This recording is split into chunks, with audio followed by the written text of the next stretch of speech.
আসসালামু আলাইকুম। দোকানটা একটু দেখান। এটা হচ্ছে ফলের দোকান, ভ্যান সহ, একেবারে ওয়েট মেশিন সহ, হ্যাঁ, উপরে ছাতা সহ। এই দোকানটা এই ভদ্রলোককে দেওয়া হয়েছে। ভাই, আপনার বাড়ি কোথায়? রাউজান। হ্যাঁ, রাউজান। রাউজানে। আপনি আগে রিক্সা চালাইতেন? জি জি জি। আচ্ছা, রিক্সা চালাইতো উনি। ওনার শারীরিক অবস্থা আসলেই আপনারা ফিজিক্যালি দেখতেছেন। নর্মালি উনি পায়ের রিক্সা চালানোর মতো যে অ্যাবিলিটি, যে শক্তি, সেটা ওনার নাই। না থাকাতে আজকে একটা ফলের দোকান দেওয়া হইলো, আমরা উদ্বোধন করলাম। আচ্ছা, আপনার এই আপেল কত করে কেজি আপনি জানেন? কত করে? 200 টাকা করে। 200 টাকা করে। 200 টাকা করে হইলে 200 টাকায় সেল করব আর কি। আপনি আপাতত 15 কেজি মাপেন। আমি 15 কেজি নিয়ে নিচ্ছি আপনার কাছ থেকে। পাশাপাশি একটু কথা বলি, এই যে আমরা যারা টুকটাক মানবিক কাজ করি আর কি, সত্য কথা বলতে এমন একটা জায়গার মধ্যে এসে দাঁড়াইছি, এখন মনে হচ্ছে যে এই কাজগুলা কতদিন কন্টিনিউ করতে পারবো। আমার পাশেই আমার স্বপ্নের একজন মানুষ আছে। আমি ভাইয়ের কাছে একটু শুনবো যে আসলেই কোনো বাধার সম্মুখীন হচ্ছেন কিনা, বা আসলে পরবর্তীতে এই কাজগুলা কিভাবে করবেন। ধন্যবাদ ভাইয়া। আসলে জুয়েল ভাই সমাজের অনেক অসঙ্গতি তুলে ধরে। আসলে আমরা চেষ্টা করি এরকম যেখানেই বিপদসংকুল অসহায় মানুষের সমস্যা, সেখানেই নিজে তার পাশে থেকে দাঁড়ানোর জন্য। কারণ এই সমাজে তেলের মাথায় তেল দিতে মানুষ পছন্দ করে। তো ঠিক অসহায় মানুষের পাশে যে আমরা দাঁড়াই, হুটহাট করি, প্রতিবাদী ভিডিও করে ফেলি, তো আমাদেরকেও সুযোগে ধরার জন্য অনেক মানুষ বসে আছে যে আমাদের কোনো ফল পায় কিনা। মানুষ মাত্রই ভুল ত্রুটির ঊর্ধ্বে নয়। তো আল্লাহ না করুক, আমরা সর্বোচ্চ চেষ্টা করি সৎভাবে স্বচ্ছতার সহিত আমাদের কার্যক্রম পরিচালনা করতে। কিন্তু তারপরেও যদি ছোটোখাটো কোনো ভুল হয়েও থাকে, সেটাকে কেন্দ্র করে আমরা যাদের বিরুদ্ধে প্রতিবাদ করি, তারাই কিন্তু বসে আছে আমাদেরকে ধরার জন্য। হুট করে একটা মিথ্যা অপবাদ দিয়ে মুহূর্তের মধ্যে 15-20 বছরের যে কষ্টের যে অর্জন, সে অর্জনটাকে ধূলিসাৎ করে দিতে 2 মিনিটও দ্বিধা করবে না। বর্তমান মানবিক কাজ করাটা সত্যি খুব টাফ হয়ে দাঁড়িয়েছে। কারণ 2-1টি বিচ্ছিন্ন ঘটনা, সমাজে 100 জন মানুষের মধ্যে 10 জন খারাপ থাকতেই পারে, সেই 10 জনকে দিয়ে এখন সবাইকে বিচার করা হচ্ছে, যেটা আসলে খুব দুঃখজনক বিষয়।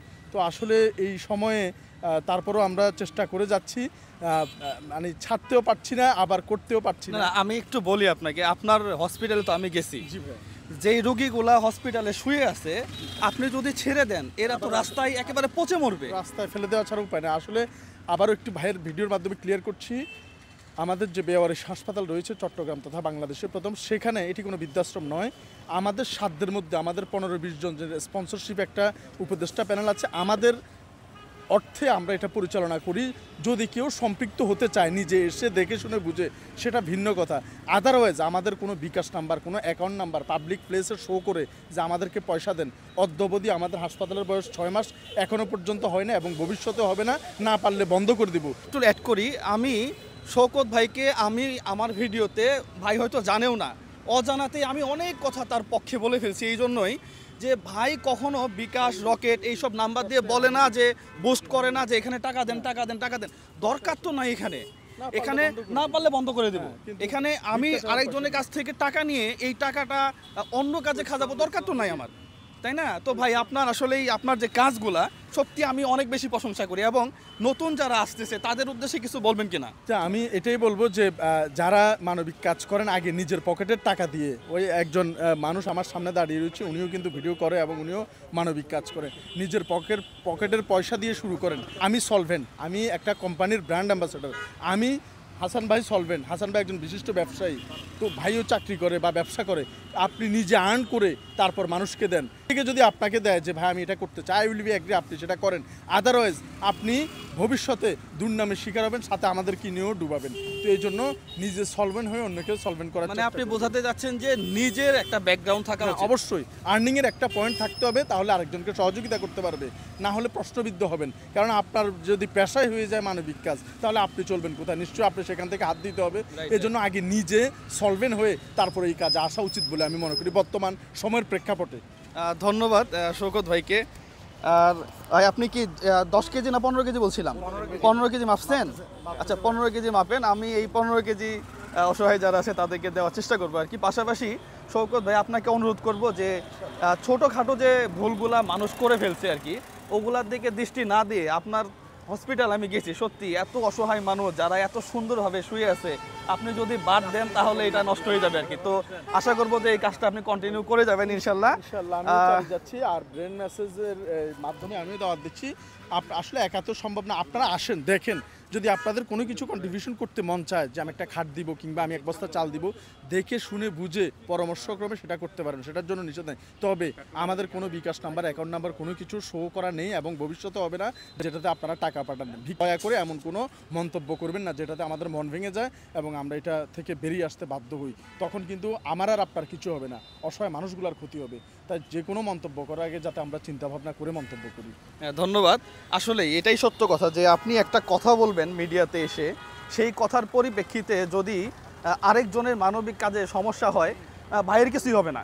ভাই একটা ভালো জায়গায় চাকরি করতো, এখনও একটা ব্র্যান্ড অ্যাম্বাসিডর একটা জায়গাতে সে চলতে পারবে, কিন্তু এই অসহায় মানুষগুলোকে আপনারা একবারে ধ্বংস করে দিলেন। তো এই অসহায় মানুষগুলোর স্বপ্ন হচ্ছে মৃত্যুর আগ পর্যন্ত অন্তত খেয়ে যেন একটু স্বাভাবিকভাবে যেন বাঁচতে পারে, এছাড়া আর কিছু না। তো ভাই ধন্যবাদ আপনাকে। লাস্ট একটু বলি, আমি আর আপনি মানবিক কাজ ছেড়ে দিলে কি হবে, সুস্থ অসচ্ছল মানুষ আজকে যে একটা কর্মসংস্থানের ব্যবস্থা পেল সেটা কিন্তু বন্ধ হয়ে যাবে। এই যে ভাই আজকে যদি এই সমস্ত মানবিক কাজ থেকে নিজেকে সরিয়ে নেয়, তাহলে এখান থেকে 15 কেজি আপেল কিনে যে অসহায় মানুষের মধ্যে যে বিতরণ করে দিচ্ছে সেটাও কিন্তু বন্ধ হয়ে যাবে। আমরা যে এখানে প্রায় 60 জনের মতো এখন যে রুগী রাস্তার পচাগলা মানুষগুলো চিকিৎসা নিচ্ছে সেটাও কিন্তু আলটিমেটলি বন্ধ হয়ে যাবে। তো আমরা যে কোনো বিষয়ে বলার আগে 10বার চিন্তা করে বলি এবং সলিড বা সঠিক বস্তুনিষ্ঠ না হলে অন্যের মন ভাঙার জন্য আমরা যাতে এই ধরনের কোনো আচরণ না করি, এটাই আহ্বান রইল। ধন্যবাদ আপনাকে। সত্যি প্রত্যেকটা নিউজ করার আগে অনেক চিন্তা ভাবনা করে এরপরে করবেন।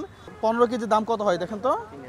3000 টাকা না? আচ্ছা, আমি আপাতত আপনার এটা শুরু করলাম। হ্যাঁ, এই ব্যবসাটা আপনি একেবারে সুন্দরভাবে সঠিকভাবে করবেন, মানুষের গলা কাটবেন না, ঠিক আছে? প্রয়োজনে 10 টাকা কম রাখবেন, মানুষের গলা কাটবেন না। আর এই যে ওই আপেলগুলা কোথায়? এখানে আছে না?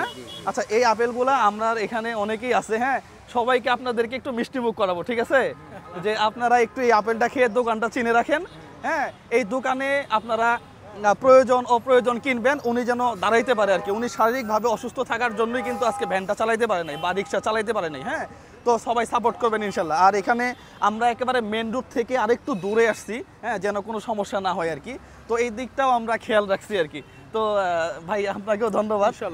আর মুসাইদা ফাউন্ডেশনকে ধন্যবাদ যে তাদের উদ্যোগে এই ধরনের একটা কাজ, হ্যাঁ, যে তারা করে দিল। সত্যি আমরা অনেকে পিছনে কথা বলি ঠিকই, কিন্তু কেউ কিন্তু এই জায়গাতে এসে দাঁড়াই নাই। এই জায়গাতে এসে আমরা কেউই বলি নাই যে ভাই 40,000 টাকা বা 30,000 টাকা দিলাম, তুমি একটা ব্যবসা করো। এটা আমরা দাঁড়াই নাই কেউ। ভাই আপনাকে অসংখ্য ধন্যবাদ। হ্যাঁ, এই কাজগুলো আরও চালাই যাবেন ইনশাল্লাহ। ভাই আপনাকেও ধন্যবাদ। হ্যাঁ, তো ঠিক আছে। আসসালামু আলাইকুম রহমতুল্লাহ।